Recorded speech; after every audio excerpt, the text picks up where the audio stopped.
Hi, everyone, and welcome back to Brian's Horror Corner, and welcome to this horror TV series season review video as part of my March and April series where I'm taking a look at the entire Tales from the Crypt series from the 90s. So we're going to go ahead and get this thing started with season one. Oop, I have season one here on DVD here, two discs for season one. Um, So I have to be honest, I didn't realize season one was only 6 episodes, which is why this video is up on my channel probably sooner than I thought it would be. Um, so I'm going to do season one a little bit different in my review than the rest of the seasons, which are looking ahead are at least 13 episodes each. So for those seasons, I'll be doing my top five and bottom three, as I talked about in my intro video. But for season one, there's only 6 episodes. Basically, June of 1989, these 6 episodes aired in 1 month. I'm sure to try to get the series sold. And I don't think I mentioned in my intro video, this is an HBO series. So if you didn't have HBO, you couldn't watch this when these episodes were first aired. Now, I obviously watched reruns late at night. I think it was on Fox or maybe ABC. I can't remember. Maybe one of the major networks. I want to say it was probably Fox, though. Um, but yeah, obviously they weren't the brand new episodes. These would have been reruns that I saw because I didn't have HBO. I still don't have HBO 35 years later. So anyway, season one from Tales from the Crypt. So we're going to go through this season, all the extras, features, and then I'm going to go through because there's only 6 episodes. I'm going to go through each of them one by one and tell you what I liked about the episode and what I didn't care for in the episode. And then I'll give you my favorite of the season and my least favorite of the season, as well as sort of a rating for each individual episode. So that's the way we're going to do season one here. Only a couple days into March, so but that's okay. That season one's only 6 episodes. It'll just give me more time to spread the other 6 seasons over the next month and 3 weeks or so. So yeah, so let's just get this thing started by going through each of the episodes for season one. So the very first episode that aired was entitled "The Man Who Was Deaf." This was from the comic book Crypt of Terror, number 17. For those of you keeping track at home, it aired on June 10th, 1989. This is basically about like a prison guard or an executioner who's laid off from his job when the local legislature abolishes the death penalty. From there, he becomes a vigilante, administering his own style of justice to acquitted murder suspects. So basically, he really enjoys his job of executing people. And then when he gets laid off, he decides to keep doing it, even though he's not paid to do it anymore because the death penalty has been abolished. And of course, in typical sort of horror anthology series, it ends up having sort of a cruel twist of fate, if you will, for this main character at the end. I thought this was a pretty good episode, kind of middle of the road for me. I did like the main character, William Sadler, who played Niles Talbot, the prisoner executioner. I didn't really care for the fact that he talked directly to the camera and broke the fourth wall. I know they did that in some episodes, but I'm just not crazy about those type of episodes. It kind of takes me out of it, to be honest with you, a little bit. That happened in another episode that I'll get into a little bit later in the season here, but overall, yeah, it had some good atmosphere to it. I thought it was a pretty solid way to start off this series, and I gave it a 3 out of 5 for The Man Who Was Deaf. That's the first episode. Episode two is entitled "And All Through the House." This was from Vault of Horror number 35 for you comic book nerds at home. This also aired on June 10th, 1989. This was directed by Robert Zemeckis. The first episode was directed by Walter Hill, the man who was deaf. And All Through the House was directed by Robert Zemeckis. Now, if you've seen the Tales from the Crypt movie from 1972, the Amicus movie, there's a segment in that. I believe Joan Collins plays the wife.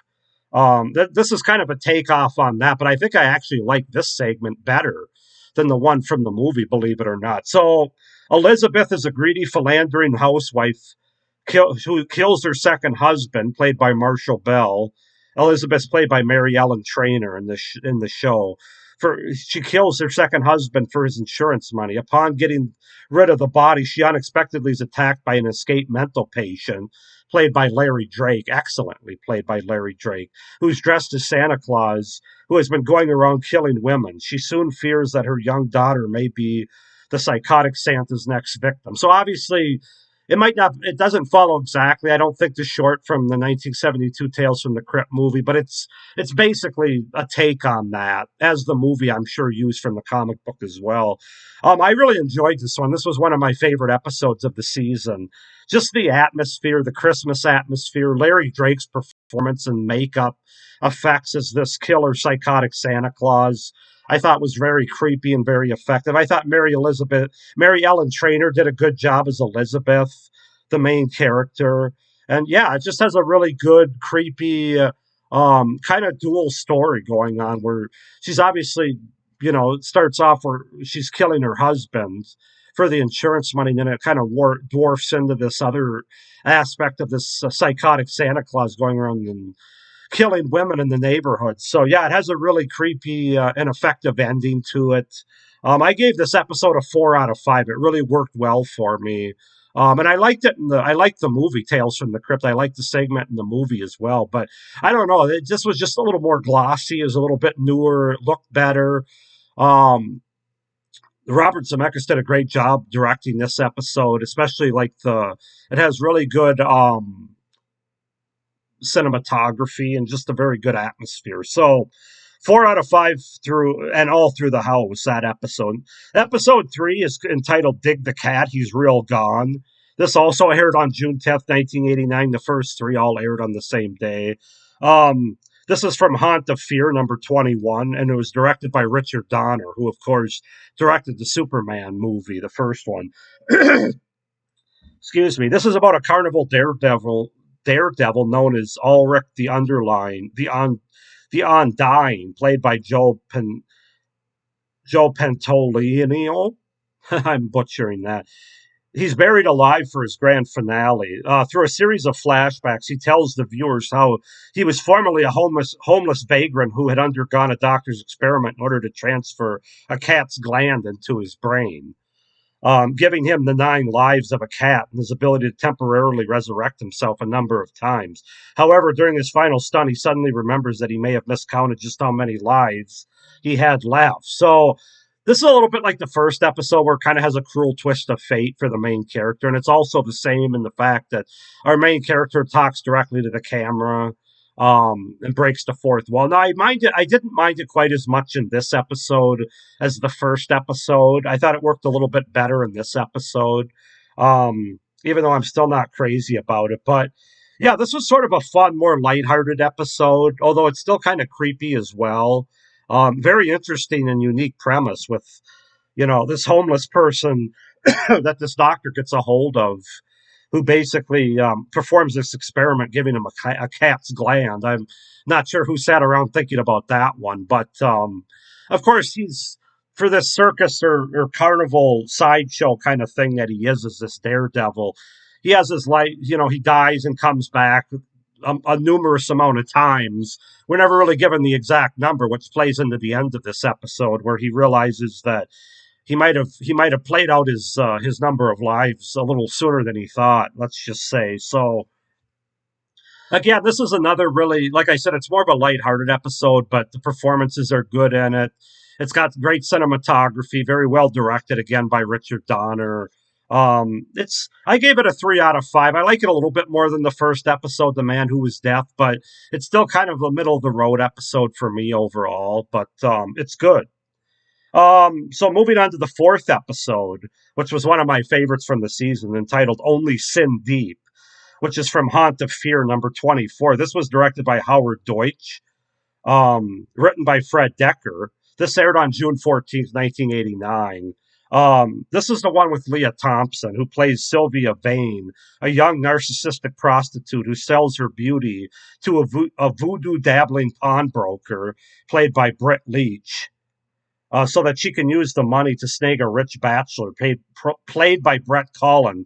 But she soon regrets it when her face begins to unexpectedly age at an accelerated rate. This is actually one of the episodes I remember seeing when I was young, late at night when it aired in the early '90s.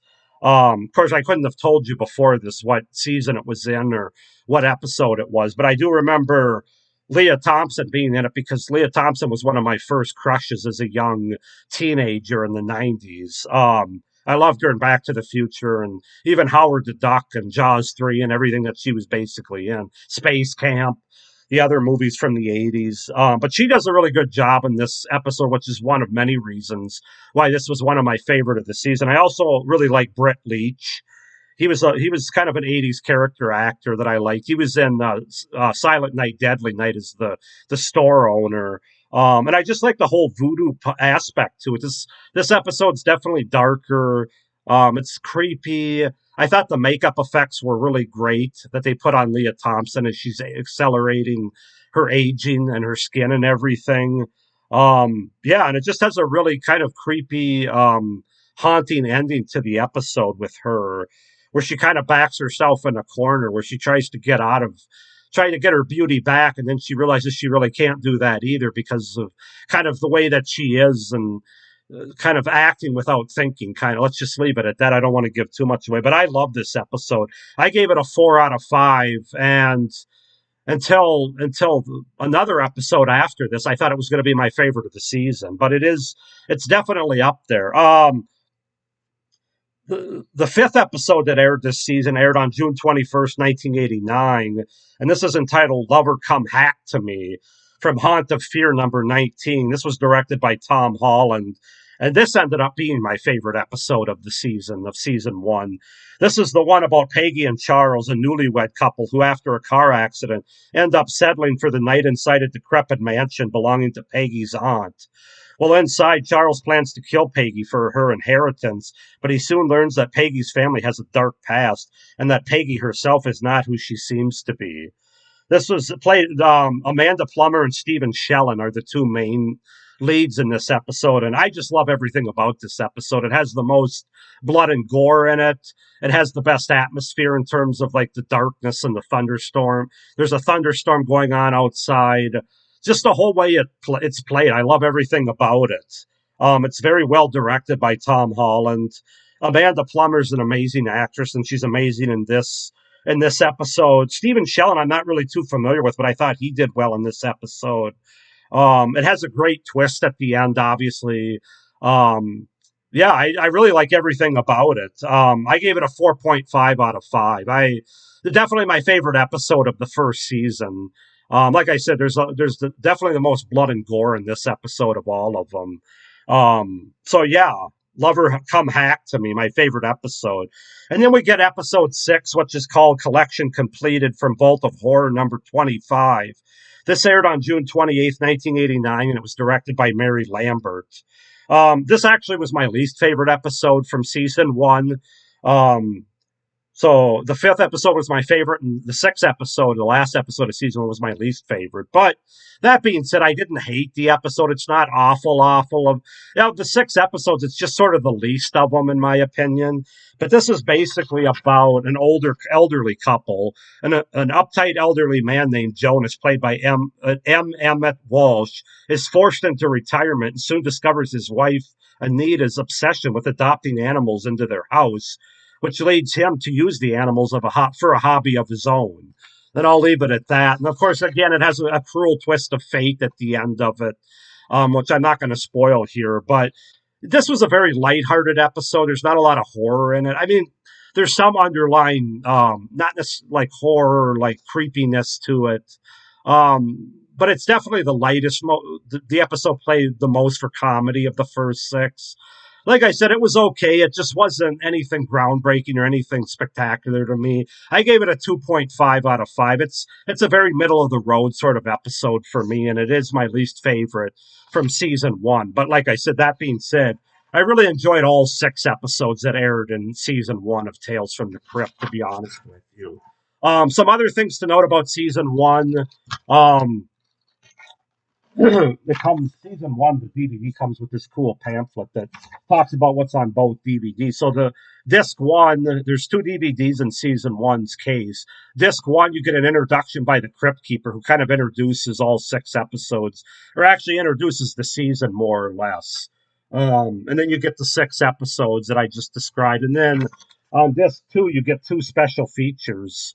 Mainly the big one's this documentary entitled Tales from the Crypt, from comic books to television, which is basically the story of these famous, controversial, influential comic book creeps and crawls all over you with via interviews with authors and movie makers, including John Carpenter, George A. Romero, Joel Silver, and R.L. Stein.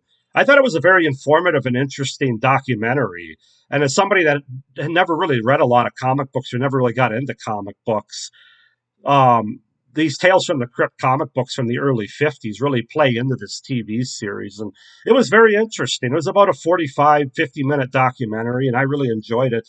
And then the other special features, the Crypt Keeper's history of season one, where he just kind of goes through and talks about each of the six episodes. And one of my favorite things about this series, and I can say this already, is I keep wanting to say the Creep, but I'm thinking of the wrong series. That's Creep Show. The Crypt Keeper, who I definitely enjoy more in the TV series than I did in. I mean, he was fine in the movie, but he was a regular guy basically, and of course he's the undead in the show here, and um, I just love the Crypt Keeper. I love the fact that the guy who voices him, Kassir. What the hell's his name? Shoot, I suppose I'm not going to be able to find it now. Um, ah, yeah, I'll have to. Is it John Tessier? No, that doesn't sound right. I can't think of his name now, even though it flashed on the screen for all six episodes. But he does a great job voicing the Crypt Keeper, and he just it's a great balance because the Crypt Keeper is very tongue in cheek. Even though he's got great makeup and he's kind of creepy, he always plays like introducing or wrapping up these episodes for laughs, and he kind of has some sinister jokes and stuff like that. Really works for me. So yeah, guys, that's pretty much season one. Like I said, really good season, really good way to kick off this series. Um, like I said, I recognized a couple of the episodes, but like four or five of them were brand new for me watching them. So really enjoyed them. Enjoyed the special features, especially the documentary that I talked about. So yeah, I'm excited to get into season two, and it looks like season two I think has.